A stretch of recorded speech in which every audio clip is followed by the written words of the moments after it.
একসময় এই গ্রামে আদিবাসী সম্প্রদায়ের মানুষজনদের কাছে ইট, সিমেন্ট বা বালির ব্যবহার বিলাসিতার সমতুল্য ছিল। আর্থিক সীমাবদ্ধতার কারণে তারা বাড়ি নির্মাণে প্রায়শই প্রাকৃতিক উপকরণকে প্রাধান্য দিত। গ্রামের অধিকাংশ বাড়ি তৈরি হয়েছে মাটির নিচ থেকে সংগ্রহ করা পাথর এবং মাটির সাহায্যে।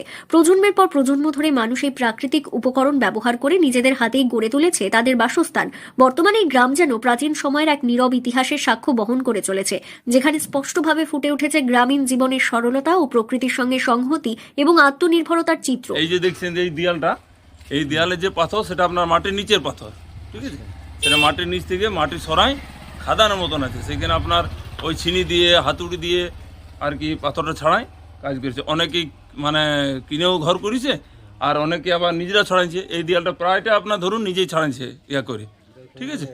তখন এমনি অন্য কাজটা কম ছিল মানুষের, এটা মানে একটা বিলাসিতা ছিল, এটার প্রচুর দাম। মানুষ আমার যখন সামনে ইয়াতে পাইছে, এরা অনেকেই নিজের পারিশ্রমিক দিয়ে নিজেরাই আর কি শরীর খাটায় কাজটা করেছে। গ্রামবাসীদের মধ্যে সজল কুমার মাঝি, রাজেন হাঁসদা এবং জগৎ হাঁসদা জানান, একসময় আমাদের কাছে ইট, সিমেন্ট বা বালি ব্যবহার করা বিলাসিতার সমান ছিল।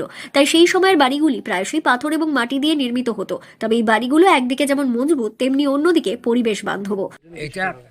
এটা কিনতে পারতো না, অর্থের অভাবে অপেক্ষা আমাদের পাথরের বেশি এখানে কাজ চলে যায়। হাজির পারিশ্রম দিয়ে আমরা পাথর ছাড়াই ঘরগুলো তৈরি করতাম।